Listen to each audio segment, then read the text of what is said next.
네, 안녕하세요. 오늘 국어 설명회 진행하게 된 황수빈 강사라고 합니다. 감사합니다. 일단 뭐 어제부터 많이 들으셨겠지만 합격 다시 한번 진심으로 축하드리고요. 저도 같이 할 수 있는 기회가 생겨서 너무 영광이고, 오늘, 제가 지금 목동 대치 반포 지역에서 계속 국어 강의하고 있는데, 제 소개는 아마 앞에도 있을 거니까 참고해 주시면 좋을 것 같고, 오늘 목동외고 명덕외고 국어 내신 경향 좀 소개드리고, 제가 좀 웬만하면 많은 정보 얻어가실 수 있도록 잘 준비했으니까 참고해 주시면 좋을 것 같고요. 그래서 국어 내신 경향이 이럴 때 제가 어떻게 아이들을 이끌어가고 내신까지 좋은 성적 만들어 드릴 수 있을지 커리큘럼 같이 소개해 드리고 간략하게 마무리하도록 하겠습니다. 일단 올해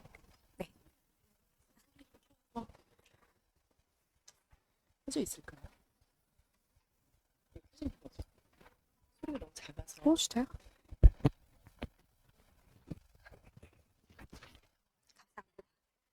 올해 1학기 시험 범위를 한번 가져와 봤어요. 중간고사 제가 범위를 한번 정리를 해봤는데, 지금 보시다시피 현대시, 현대소설, 고전시, 고전소설 이렇게 해서 문학에서 모든 영역이 다 포함이 되어 있거든요.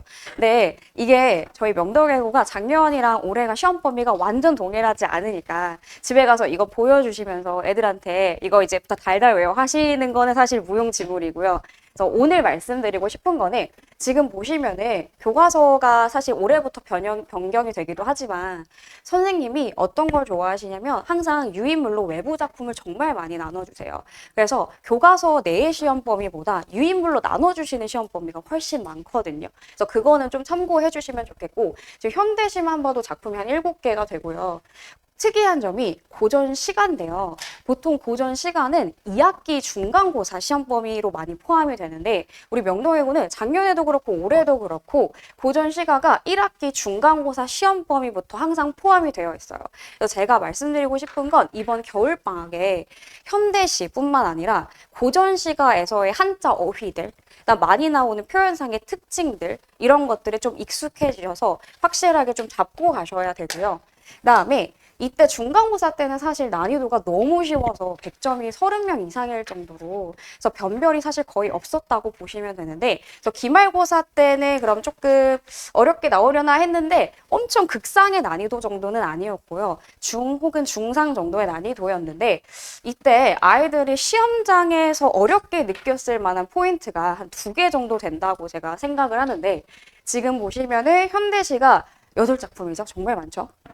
그 다음에 소설만 해도 3작품이에요. 이게 정말 많은 시험 범위인 거거든요.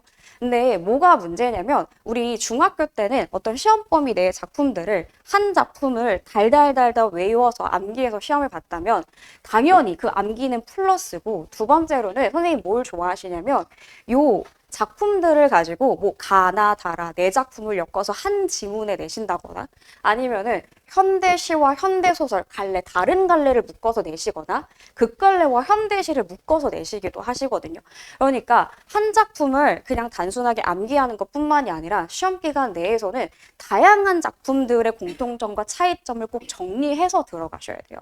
그러니까 그것들을 이제 정리하는 게 결국에 사실 제 역할이기 때문에 제가 정리해서 줄 건데, 꼭 그걸 유념해 주셨으면 좋겠고, 두 번째는 아이들이 좀 어려웠을 만한 포인트가 문법이에요.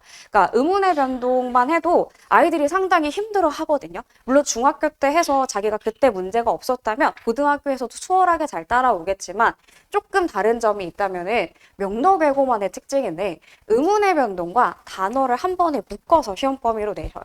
그러니까 단어 파트는 보통 1학년 교과서에 포함되어 있는 범위가 없어요. 근데 단어를 가져와서 문법의 범위를 조금 확장시켜서 가져가시기 때문에 아이들이 대비할 때 조금 더 허덕이는 경우가 있죠. 그래서 보통 일반고에서 의문의 변동만 해도 아이들이 허덕이는 시험범인데, 거기 플러스 단어까지 하는데, 단어는 제가 고1, 2, 3을 수업해봐도 보통 3학년까지도 단어는 어려워하는 친구들이 많은 파트거든요. 그러니까 문법에서도 수월하지 않다, 이렇게 보시면 될 것 같아요. 그래서 일단 1학기 시험 범위로 제가 한 번만 정리를 다시 해드리면, 교과서의 유인물 배부로 시험 범위가 정말 많고요.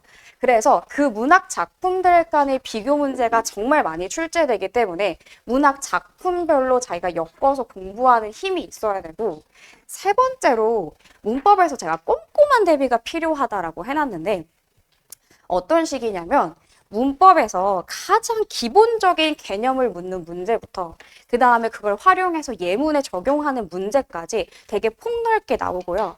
그랬을 때 문법에서 제가 일례로 이번 올해 1학기 중간고사, 기말고사 때죠. 기말고사 때 주관식에서 문법 범위가 한 문제가 포함이 됐었는데, 아주 기본적인, 우리 여기 학생들도 있는 것 같은데 아마 중학교 때 외웠던 그 단모음표? 뭐 이런 거, 자음표가 있을 거예요.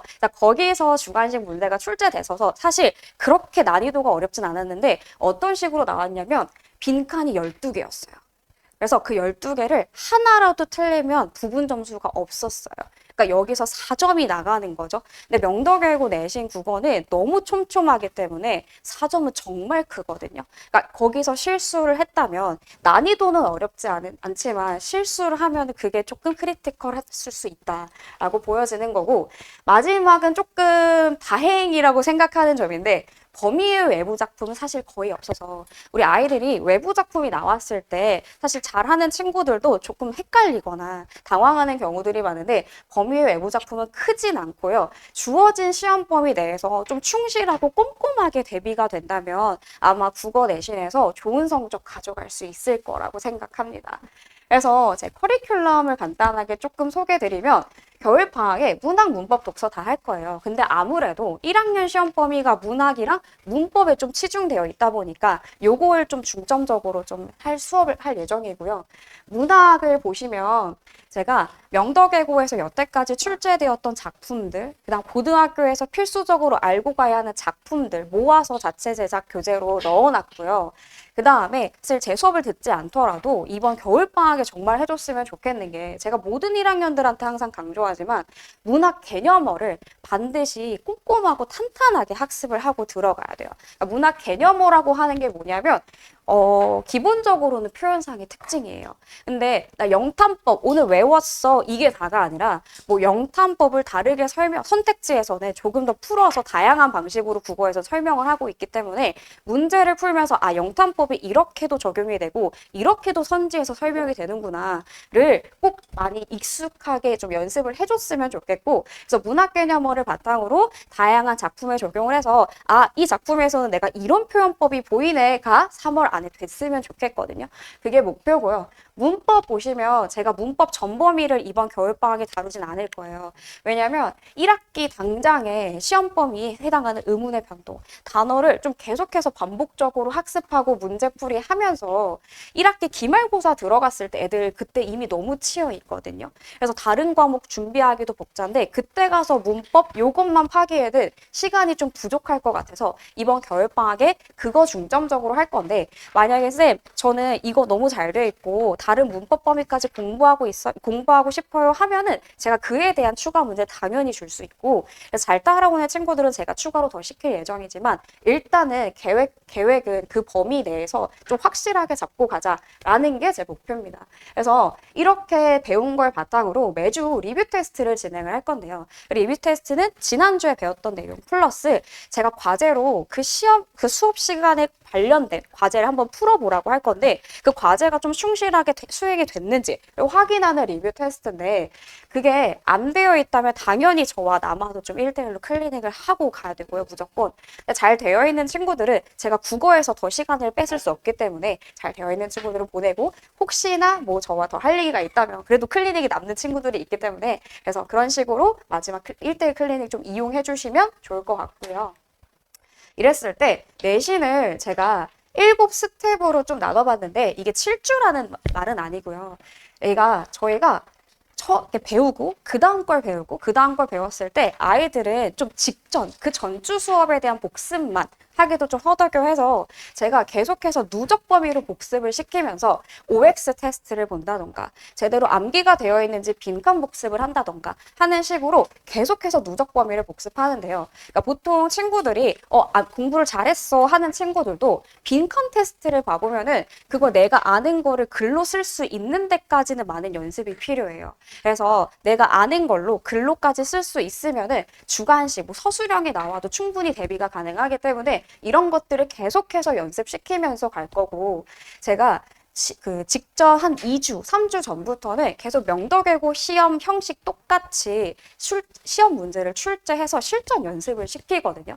그랬을 때 진짜 실제로 출제되는 것들이 너무 많아서 아이들이 쌤, 이거 본거에서 나왔어요 하는 것들이 많은데 이게 아주 도움이 됐다라고 하니까 제가 2, 3주 전부터는 계속 실전 파이널 연습시키면서 갈 거고 마지막에 제가 직전에는 직보 때 학교 선생님 필기, 그 다음에 시험에서 많이 꼭 출제되는 것들 포인트 정리해가지고 직보 자료 때 나눠주고 있는데 잠깐 보시라고 가지고 와봤고요. 참고해 주시면 좋을 것 같고 좀 전에 말씀드렸다시피 리뷰 테스트 결과 매주 전송되는데 그와 동시에 제가 이렇게 아이들 관찰하면서 꼭 그 아이마다 드리고 싶은 말씀이 있으면은 첨언해서 보내고 있거든요. 그래서 그 피드백 확인해 주시면 될 것 같고 혹은 그거 보고 궁금한 거 생기면 저한테 연락해 주시면 좋을 것 같고요. 리뷰 테스트 점수가 미달 시 1대1로 남아서 저랑 꼭 클리닉을 하고 가야 되는데 내신 때는 남는 애들이 많아요. 왜냐면 제가 그 내신 복습 테스트를 좀 어렵게 내거든요. 그래서 남는 애들이 많아서 확실하게 암기가 됐는지, 이 문제를 나중에 봐도 또 풀 수 있는지 확인을 하고 그다음에 귀가할 수 있도록 하고요. 사실 3번은 너무 당연한데 저는 오히려 애들한테 좀 질문을 해달라고 비는 편이거든요. 그러니까 아이들이 질문을 하기를 귀찮아하는 친구들이 꽤나 있어서 조금이라도 뭔가 걸리는 게 있거나 너가 조금이라도 여기서 의문이 생기면 무조건 나한테 짚고 넘어가야 된다라고 해서 저는 좀 제발 질문을 해라라고 얘기를 하는데 그 아이들은 보통 시험 직전에만 이따만큼 질문을 해가지고 시험 직전에 팍 처리하려고 하는데 제가 중간중간 좀 제발 해결을 해라라고 하고 있거든요. 그래서 항상 질문 가능하다라는 거 알아주셨으면 좋겠고 제가 지금 금요일에 오전 10시랑 오후 3시랑 이렇게 두 타임 깔아놨는데 편하신 관에 편하신 시간에 오셔서 들으셨으면 좋겠고 제가 봤더니 유인물도 나간 것 같던데 다음 주에 금요일에 무료 특강도 열리니까 학생이 자기랑 맞는 선생님일지가 사실은 제일 중요하다고 생각하거든요. 저에 대한 신뢰 혹은 뭐 저에 대한 선호가 있어야 또 그에 대한 바탕으로 점수가 같이 오르는 거니까요. 무료 특강 시간 되시면 오시면 좋을 것 같고요. 제가 준비한 설명은 여기까지였습니다. 감사합니다.